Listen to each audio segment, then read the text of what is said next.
Cashflow Diary Podcast, episode 277.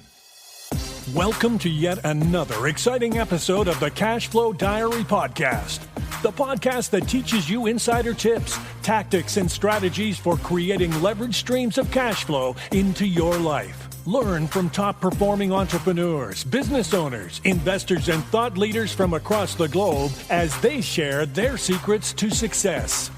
Like what you learn on this and other Cashflow Diary podcast episodes? Go to learninvestingnow.com and sign up to receive powerful tips and information that will help you succeed as an entrepreneur and investor. Now, here's your host, investor, entrepreneur, business owner, educator, speaker, author, and master facilitator of Robert Kiyosaki's cash flow game, Jay Massey. All right, ladies and gentlemen, welcome to another episode of the Cashflow Diary Podcast. I'm your host, Jay Massey. Glad that you are here today, and you can hear a little bit of song in my voice. I know. Let me tell you why. Because whether you realize it or not, you need to become a data nerd. And I know that sounds crazy, but data actually can tell you, hidden inside these numbers and facts and figures is the information also known as opportunity for you and I. And one of the best things that a real estate investor could have, one of the best things that your business can have as you go out there to build it is access to data. Now, not just data for the sake of data, but most importantly, data that you know what to do with. So we're going to be talking today about data. More importantly, the data to information to interpretation process that we've talked about a number of times. But today's guest, I'll call him the data ninja. He's none other than Daren Blomquist, Senior Vice President of RealtyTrac. And I know you already know their name, but just in case you haven't, he has been on leading publications like the Wall Street Journal, the New York Times, USA Today, CBS, ABC, CNN, CNBC, Fox. That means if you don't know RealtyTrac, I don't know what you've been doing. That's also code for, guys, you're going to need to go and put this inside your toolbox, because Daren has been known and acclaimed by real estate professionals and journalists alike for his extensive knowledge and passion for real estate data. Not the actual building, just the data. So I cannot wait to talk to Daren Blomquist. Daren, are you there? I am here. Thank you so much for having me. I'm glad that you are here. And I love the data ninja. I was thinking maybe data Jedi too, but I think ninja's good. Well, okay, cool. Data ninja. Yes, I'm just like, you probably look at a spreadsheet completely differently than most of us. Yes, and it's honestly it's fun for me to be able to look at the data and tell stories with the data, be able to tell stories of what's happening in the housing market and what's happening, what's potentially going to be happening, where we're headed as a housing market with the data. And of course, for many of our customers, it's the high level kind of trend data that they look at, but of course they use our data very granularly for finding properties that match their criteria, both foreclosures and other off-market types of properties. Totally makes sense to me. Now, before we get too far into it, I've got to ask you the same question I tend to ask everyone when they are here. I tend to look at, today's entrepreneurs a lot like yesterday's superheroes. So we go around, we get dressed up, we use our special skills, occasionally wearing a cape, or at least we imagine ourselves in one. And we use those skills to improve the quality of life of somebody. And I think entrepreneurs are the same way. And you guys over there at RealtyTrac are very similar. You're out there serving us in a very similar fashion. But what I want to know, because just like a superhero, they had a beginning. Before Spider-Man was climbing walls, he was taking photos. That's really what it was. He had a beginning. So before all the networks, before the data, before all of the things that you are currently known for, who is Daren Blomquist? Well, yeah, wow. What I am, even though I'm a data geek, I got my beginnings similar to Mr. Peter Parker, as you refer to, in journalism. Actually, I was a newspaper reporter in Illinois and telling stories. And of course, there's a lot of data involved, and it's becoming more so in in journalism, and so that was a big part of my job already doing that. But that's really where I got my start, is telling stories. And I worked everything from the I covered real estate. It was a smaller newspaper in Illinois, covered real estate, but I also covered local government, crime, everything that you can imagine. Covered a murder trial or two. So very, very much in that vein. And then when I moved out to California, which is where RealtyTrac is based, I found this job, and it was really it was a startup, and we still have much more of a startup atmosphere than maybe some of our competitors have. But then there was literally 5 people with the company, and I started out with customer service, and that was great for me because I talked to customers who were in the trenches. Even back then, we were providing foreclosure data, and so I talked to many, many real estate investors who were using that data and got to know that industry, and then continued to grow with the company until I, it's been 15 years actually since I've been with the company. Nice. So I've really grown, and it's been an amazing transition. But that's where I got started. Now, some people would say if you were covering government, crime, and real estate, that's like really one article. Yes, you could combine those sometimes. Yeah, just wanted to put that out there. But nonetheless, I find it interesting to transition from, journalist to real estate, and it just changing or, drafting you, so to speak, into this skill set, because oftentimes we have skill sets that can go underappreciated in certain areas. But yet in the area of real estate, there's really no such thing as too much data, is there? I don't think so. We and RealtyTrac doesn't think so. We continue to acquire more and more data. And yes, I can't argue with the no such thing as too much data. Our database guys can vouch for that. I'm always asking for more from the database to be able to fully flesh out the stories that we're trying to tell, and try to prove or disprove.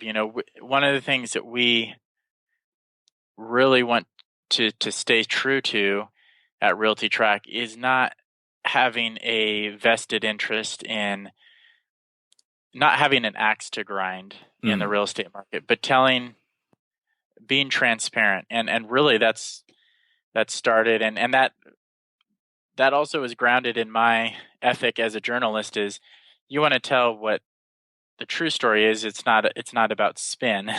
Right. Even though some people would certainly say, some journalists are out there trying to spin it, but we really want to have the data with no spin, and the more data we have to be able to provide all the nuances of what's going on in the real estate market, the better. Indeed. And I think one of the interesting things that tends to happen is when partnered with individuals like yourselves, when we're armed with data, we can take that to the step of what I call information then interpretation, so that we have the ability to know what to do with this data that's been collected, especially when you start talking about trends. Now, for those who may not know, can you give us a quick, brief summary of, who is RealtyTrac? What do you guys do? What's your major stick? How can you help the average, either starting an investor or even the seasoned ones that have been around? Sure. RealtyTrac is at its core a real estate data company. I would say public record real estate data. Now, our beginnings as RealtyTrac were in the foreclosure space, collecting publicly recorded foreclosure documents and providing that information to real estate investors as well as others in the industry. We've evolved, though, and over the last 15 years, and we have much more than just that foreclosure data. We have all the public record data that we're collecting, and we provide that information on the website on RealtyTrac.com. But we also license that data to government organizations. We license it to big companies and companies that are involved in the real estate investing world in terms of crunching that data. But what we provide is access to that information and transparent access, and that started with, that's at the core of that is the foreclosures, but it ripples out to all the other data that we're providing. And so for a real estate investor who's looking to find a property, a deal in their market, they can search on RealtyTrac and find that. And if it may be in foreclosure, it may be just an off-market property that has some of the signals. We're surrounding it with as much data as possible to let you know, as a real estate investor, is this a good deal? Is this a good investment for the long term on that property? And so just finding properties is one manifestation or one application of how we can help real estate investors. And then also creating lists. We have a tool I think that's often overlooked called the RealtyTrac marketing list. If you go to RealtyTracMarketingList.com, rather than just searching for individual properties and researching individual properties, you can go there and you can basically play in the sandbox of our entire 140 million properties nationwide that we have public record data on. And you can filter by about 42 different filters, I believe it is, up to now, based to identify the properties that you may want to target or the homeowners that you may want to target. And so people are using this, investors are using this to identify a list of homeowners who just, for instance, have owned their property for 20 or more years and have 50% equity in their home or more, or something like that. You can of course filter by foreclosure if the person's in foreclosure, but that's not always the only trigger that identifies whether a homeowner may be interested in selling their home. Yeah. It could be length of time, equity, and those sorts of things. Absolutely, absolutely. And just so you know, I thought it was pretty funny that you said play in the sandbox, which is normally small, and then follow that up with 140 million. It's a big sandbox. I'm just like, cool, there's room for everybody in the sandbox. Now, just for clarity's sake, you guys are United States only?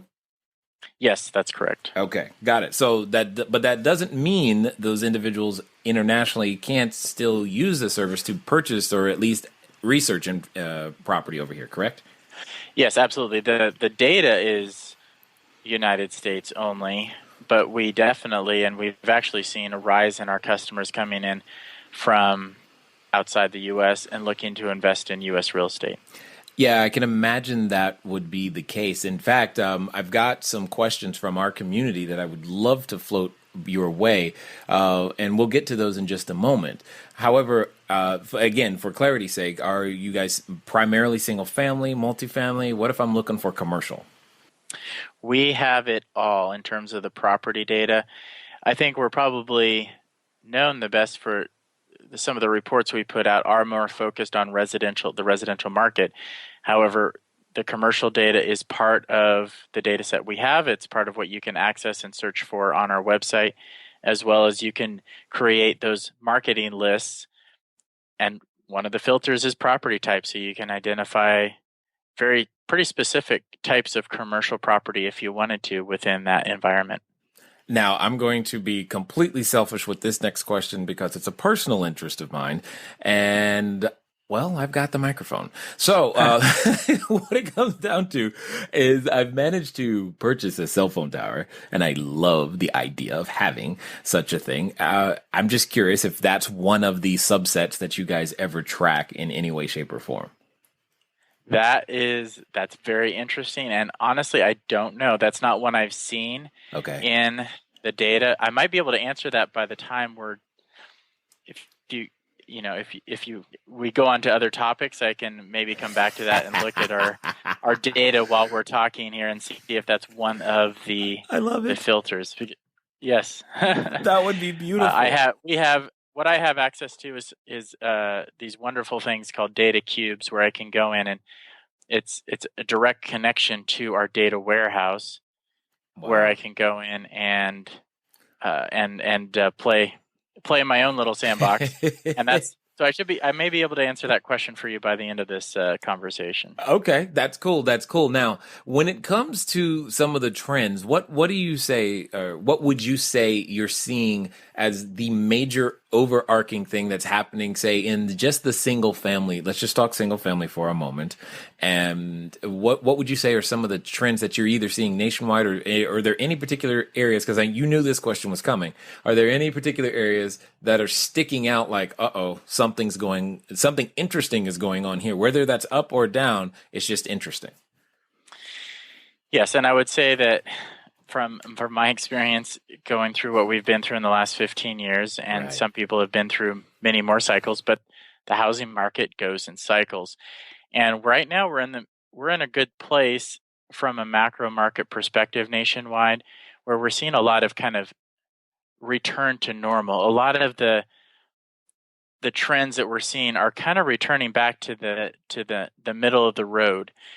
And that's a good thing, but that also means that it's not going to, unfortunately, it doesn't stay there, because the housing market it tends to go in cycles. And so we're transitioning from being outside of that normal range, whatever normal is. It's like when the weathercasters say we're above normal, you hardly ever see a day where the temperature is right at normal, except for maybe in Southern California. But anyway, the housing trends, a lot of those trends are coming back to the middle of the road, to the mean, to the normal. But what we're seeing is a market swinging from a distressed market, transitioning back to a normal market. And then some areas, some leading edge bellwether markets are certainly starting to show signs of moving into the range of above normal in a way of that is concerning when you look at home prices and affordability. Some of the key issues that we look at. Certainly one of the questions we get a lot is, are there new housing bubbles forming? And we do see evidence of that in very limited areas at this point. The overall market is back on the straight and narrow, at least for the short term. But I think we'll see that swing back. And certainly we're seeing areas. Looking at our home prices, for instance, the median sales price nationwide in March was up for the 49th consecutive month. So we're seeing these increases. 36%, over a third of the markets are back to new all-time peaks. So we're not just back to what we were before the housing crash, we're back above that. Right. However, especially then in California, you see some markets, there are some markets that are actually showing signs of that this increase in home prices is not going to last forever. And one of those that really stuck out to us is San Francisco. I was going to ask you about that. That's exact. I'm like, come on. That is, I mean, I don't know if any of you listening have looked at it, but if you just go look at any listing in San Fran, in that area, I don't even understand. I mean, like, really? It's really hard for me to swallow those numbers. I'm just like, it's still a place to stay. Yes.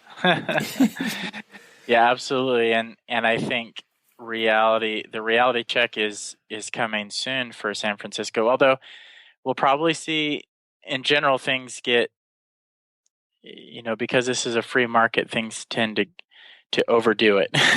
No doubt. On either side of the coin. But one thing that stuck out to us in March in San Francisco is we actually saw a slight 2% decrease in median home prices.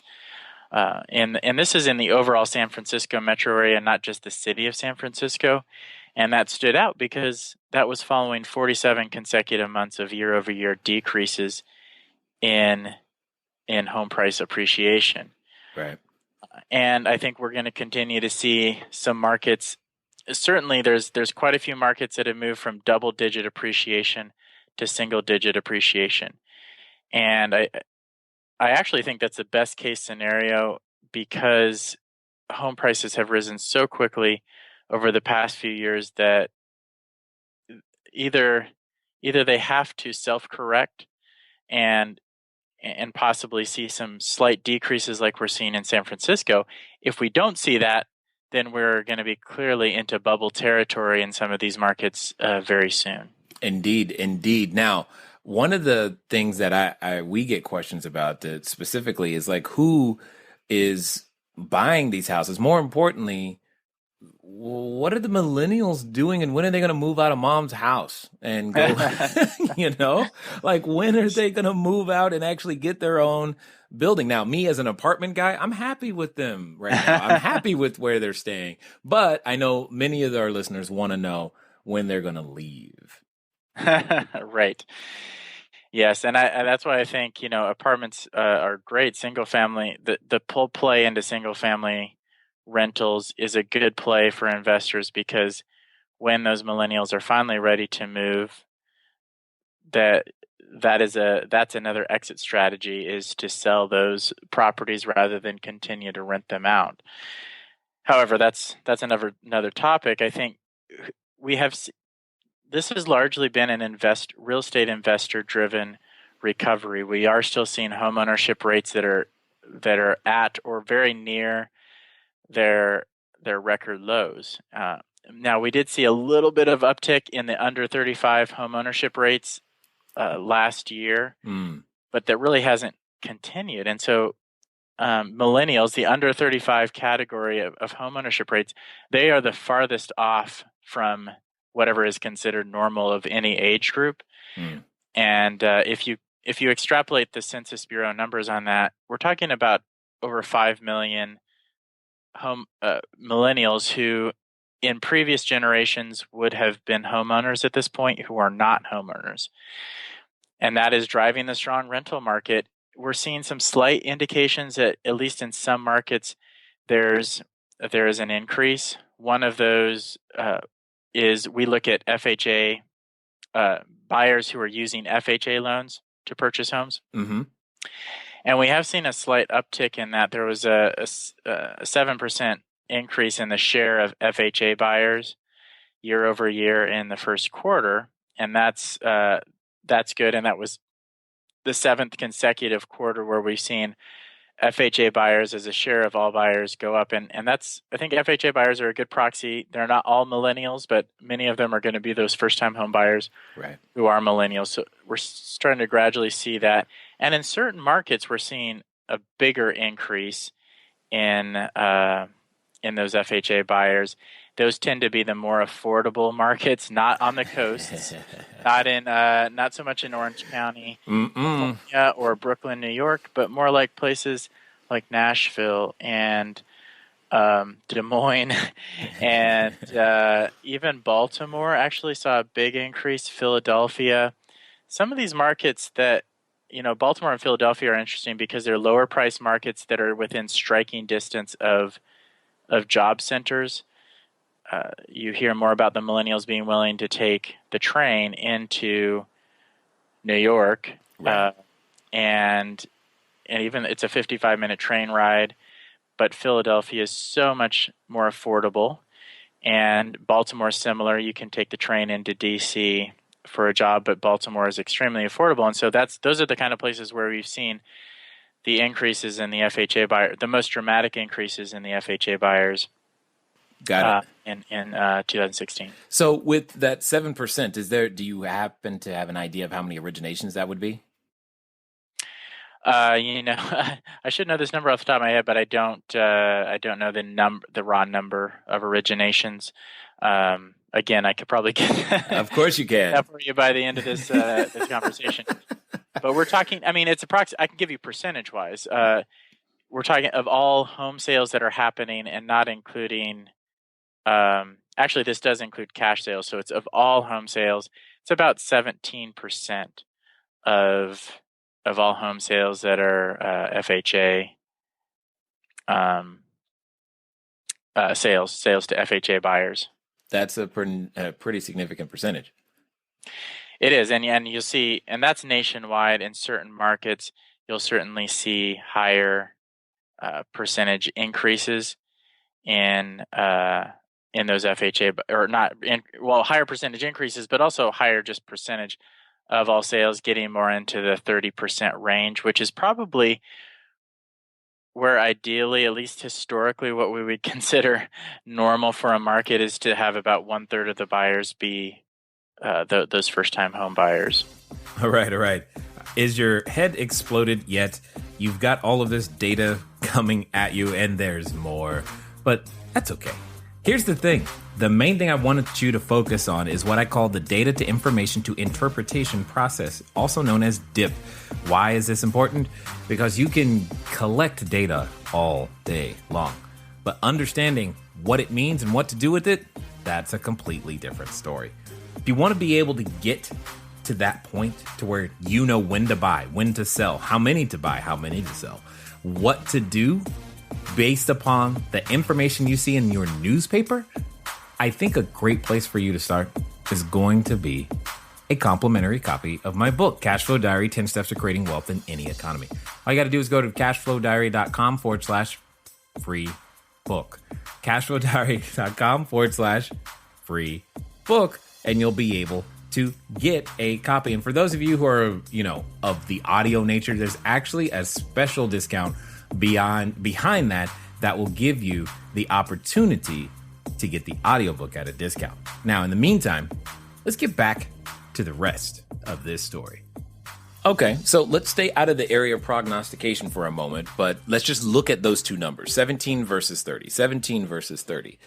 I could interpret that. So if I take that data that you just gave me and then that you've turned into information, the 17 versus 30, my interpretation is, as an investor, as someone who is going to make a living or wants to make additional monies from selling the use of my properties, that says to me I should still be buying. Yes. I believe we've seen a paradigm shift that's not going to just go away in terms of the housing market, away from home ownership and toward more of a renter society. And so I think it's still a good time to place bets on the rental market. If the markets that are going to see the most increase in home ownership are those that have the combination of affordability and job growth, where there are jobs that attract the millennials, but also homes that are affordable enough for them to buy. And that's, I think, that's where you would maybe hedge your bets a little bit more in those type of markets. Got it. Yeah, it makes total sense. Now, at what percent of income are you guys using to measure affordability? Simply put, are we talking 17% of income when the monthly payments exceed that? That's when it's so no longer affordable, or what's the number for you guys? Actually, the way we do our affordability index is we don't impose. I don't think that's a word. And we don't impose our belief of what affordability is on a market. We say, what has this market been able to bear historically? How much percentage of income have people in the past historically been willing to spend on housing? And we say that becomes the normal for affordability for that market. And then we compare that market to itself and say, is it outside of that range of what people have usually been willing to pay? And so it can range from, in certain markets, from around the teens up to as high, very high, close to 50% or more in some markets. And what we're using for income is average wage data from the Bureau of Labor Statistics. And so in a market like, say, San Francisco, which is easy to pick on historically, because it is so highly desirable, historically, if you're making the average wage there and you're going to buy a medium priced house, you've always had to pay upwards of 50% of your take home income to buy a home there. And so in San Francisco, when we say it's becoming unaffordable, we don't just mean it's unaffordable compared to Des Moines. We mean it's unaffordable compared to itself, which I think is more telling of the health of that market, because people have just historically always been willing to pay more for a bigger chunk of their income toward housing in San Francisco than they have in Des Moines. And this is the type of information, just for my clarity and everyone else's, this is the type of information that you guys have been providing for years and that you make available to all of us as real estate entrepreneurs? Yes, absolutely. A lot of this information is completely free. If you go to realtytrac.com/news, we post these reports in that newsroom, and we a lot of times have interactive heat maps, so you can go and see what's happening in your specific market relative to other markets or the markets that you're interested in. And so that is a great resource. There's actually you can sign up for email alerts there, and again, that's completely free. This is information we put out to the marketplace. We want to increase real estate transparency. Now, if you want to really do a deep dive and create custom reports, we also have a data solutions department that can do that for a fee. But many of these reports, at the higher level, that we publish right on our newsroom, and you can go access those at any time and sign up for email alerts when we put out a new report. Absolutely wonderful. Now, the thing is that data can begin to feel overwhelming. So let's do a little bit of interpretation just to give people some understanding why, when I hear this data, what I'm listening to and how it matches up with what you're saying. Because oftentimes we have people, or at least I get the question, Jay, should I sell? Should I buy? Should I sell? Well, if you think about it like the stock market, guys, oftentimes you're given a 52-week range, right? You have the 52-week range. If I told you the stock today was 25, but the 52-week range, the low was, say, 15 and the high was 26, you would probably go, well, maybe I don't want to buy because it's so close to the high. And when you're looking at affordability, I would say, Daren, you could use it in the same fashion. Would you agree? Yes, absolutely. Our affordability index, 100, is, over the last 15 years, that's the norm on the index. If something is approaching, for instance, in Los Angeles, is anything above 100 means that it's more affordable than it has been historically, which is a good thing, I think, generally speaking. In Los Angeles, we're at 103. And affordability index of 103. So we're getting very close to that normal. So that would be a market I'm starting to become hesitant about. It's approaching that affordability ceiling. It's not there yet, but based on the trajectory, you want to take that into context that is heading toward. I would guess that this year next year at this time, we'll be saying that Los Angeles is firmly into that unaffordable territory. And so buying now is maybe not the best decision in that market, depending on, of course, on your strategy. Indeed. And that's what I was going to say. So that for clarity's sake, you're saying numbers over 100 are the affordable, and as it slides down, it's less affordable. Is that did I hear that correctly? That's right. Anything under 100 becomes that they're clearly in what we would consider the danger zone in terms of becoming less affordable than their historic norms. Got it. And so that I can interpret that for everybody. So let's pretend for a moment you are a fix and flipper. The closer, according to the way they're measuring data, the closer that number is to the 100, and especially if the trend is on the way down, that's called you sell it soon and quick. And that's really what that translates into. And yes, absolutely. And the more it is over 100, you actually may want to consider keeping that one a little bit longer because there's still some room for it to actually appreciate, if appreciation of that kind is part of your strategy. Did I interpret that correctly for people there?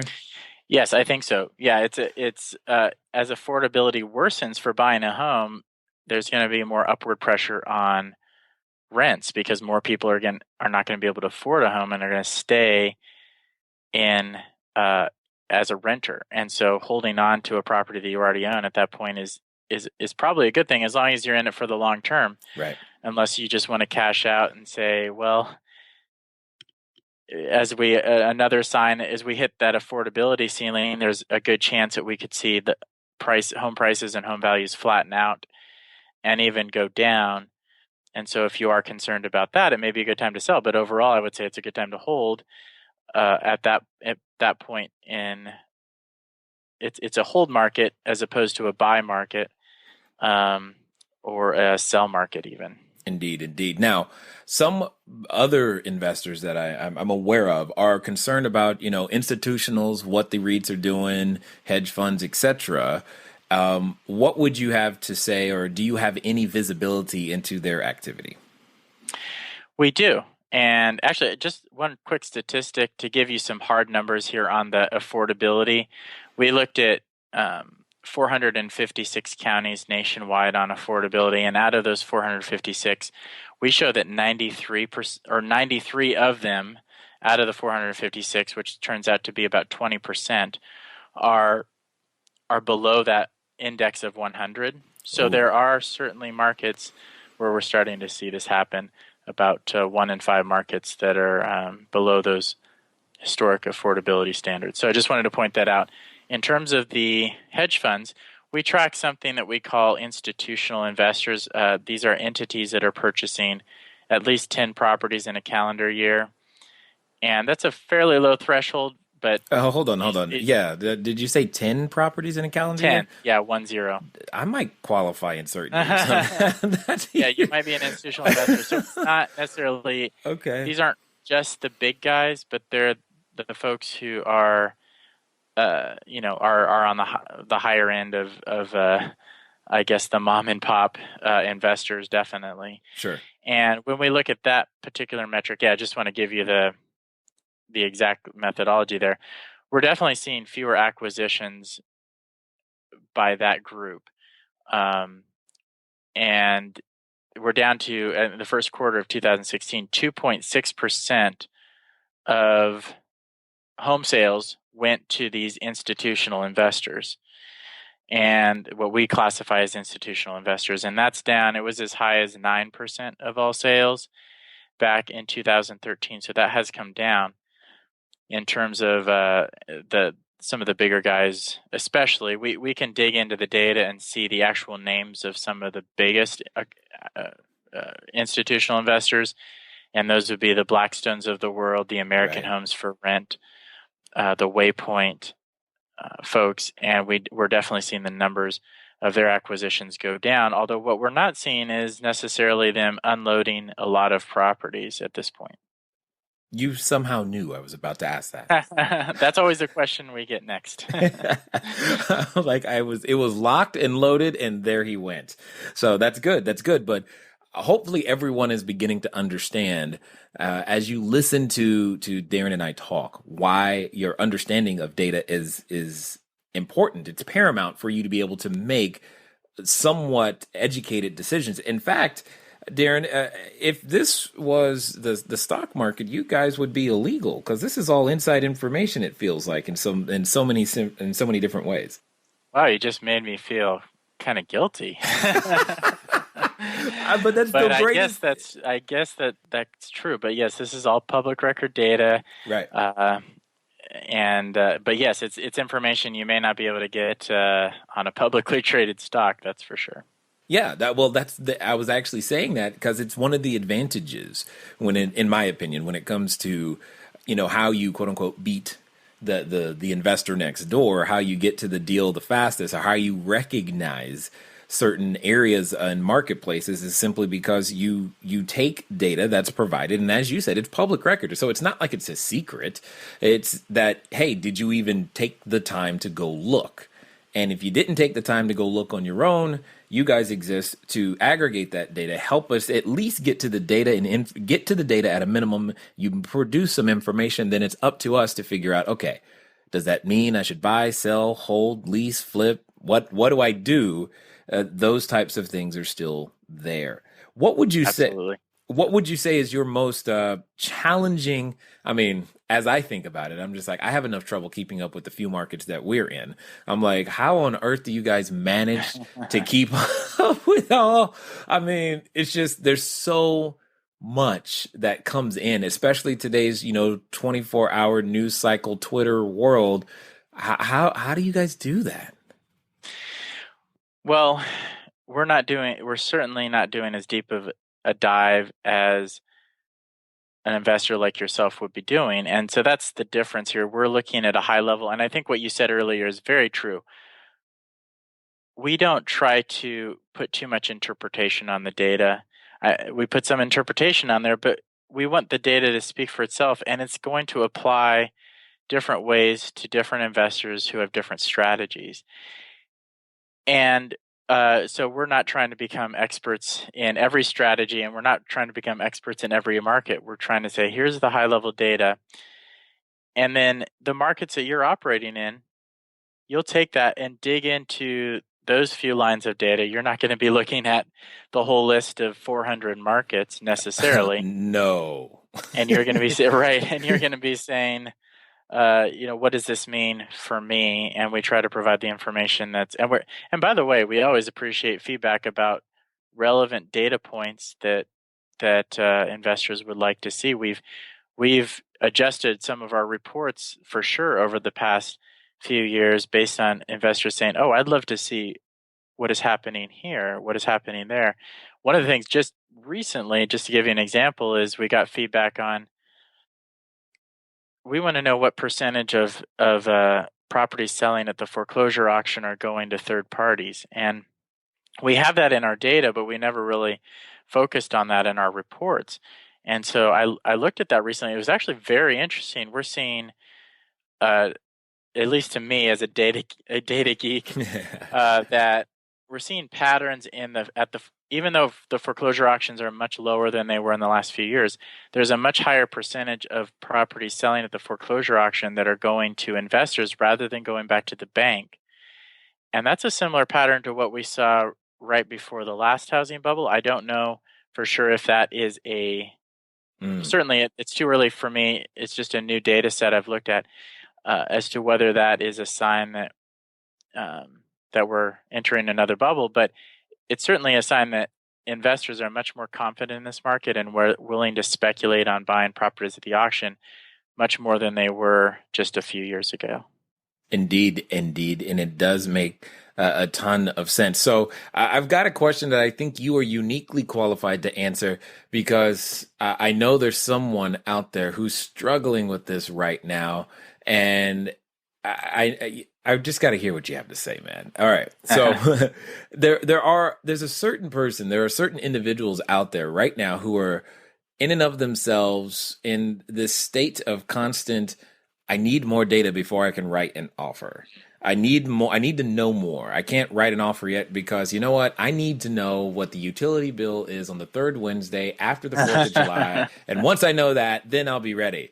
Well, I'm curious, how on earth do you, as a, data guy, come out with all right, when do you actually move? Like when's enough data enough to go, okay, yeah, there's still weird things I might not know, but that's okay.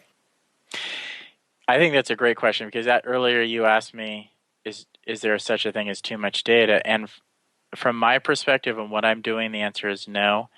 But I think the answer is yes if you're actually an investor on the ground. And just to share a window into to personalize this a bit, I also have invested and bought some rental properties. But that is the challenge for me personally, is because part of my job is looking at the data. I never feel like I have quite enough to pull the trigger. I have pulled the trigger, but maybe not as, I think that's the challenge. And there is a point where you have to get by that paralysis by analysis. The key to me is looking at the data, but at the end of the day, you got to hang your hat on making good decisions based on the fundamental, everything your gut, and then knowing that you're staying true to solid fundamentals. You've got to stop there and say, okay, I can go ahead and make this decision and pull the trigger. Totally understood. Now, for those that have stuck with us, I know you've got something special, and I know they want to find out more. What's going to be the best way for them to further their ability and access to data and find out more about what you guys have got going on? Yeah, I got a couple special offers for your audience. On the first item, it's to learn more about the market and to continue to become informed about the market. In addition to our newsroom, we publish a housing news report newsletter. And Jay, actually forgot to mention you at the outset, but hopefully this is okay. We want to offer, it's called the Housing News Report. We send it out monthly. We dive into depth on different issues in the housing market. It's actually won the award 2 years straight for the best newsletter by the National Association of Real Estate Editors. And usually that newsletter runs $100 a year for a subscription for 12 issues, but I'd like to offer it to your listeners 1 year, the first year for free. Nice. And there's no obligation. You have to give us a credit card number or anything. Just send an email to marketing@realtytrac.com and let us know, and we'll set you up for a year. And we think you'll find the information valuable enough to continue on past that year. And then the second thing is for actual access to the property level data that we have on RealtyTrac to search for opportunities. The premium RealtyTrac subscription is usually $50 a month, $49.95. I'd like to offer a year subscription, which many investors are going to use it for more than 1 month at a time. So a year for $199 rather than $50 a month. So that ends up being a 67% discount over the monthly rate.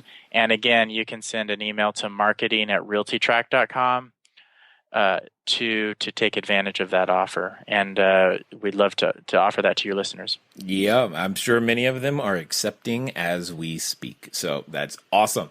Excellent, excellent. So I've got one final question for you because I would love to have your perspective, and then we'll wrap up.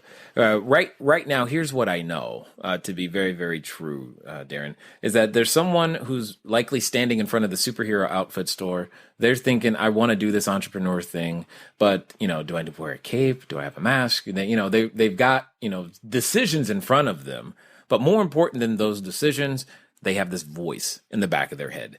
And I know you've dealt with that voice many times. It's been there. It's that voice that comes up every time you're thinking about moving forward, gaining more, becoming more than your current place.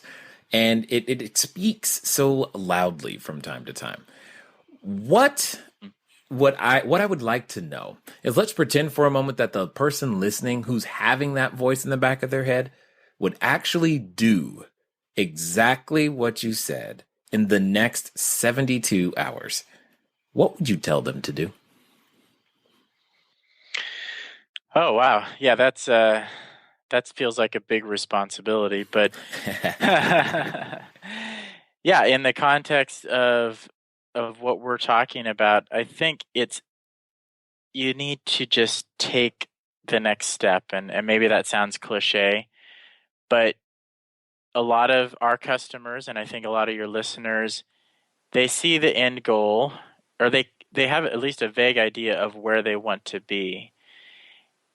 But sometimes it can be intimidating to take that first step, or you put so much pressure on that next step or first step. And I would say make it a small step if you have to, but just take that first step to head in that direction of that goal that you're looking for in the long term, and knock that off that list. And I'm a big believer in making a list, and even if it's small things, you can take that next small step so you can see that you're heading in that direction. And sometimes those steps won't yield a lot, but sometimes you'll be surprised. You take that small step and a lot of things will fall into place.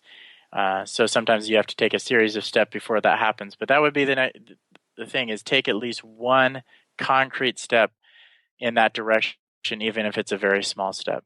Indeed, sir. I definitely agree with what you said, and I thank you again for taking the time. I'm from looking up from the spreadsheets to come and share what it is that you guys are doing over there at RealtyTrac.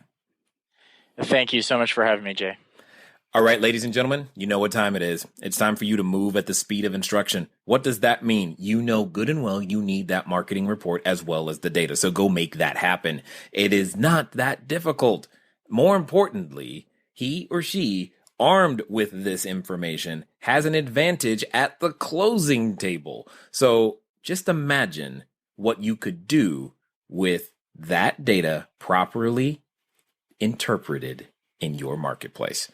Guys, gals, it's been fun talking to you today. I look forward to talking to you soon. Until next time.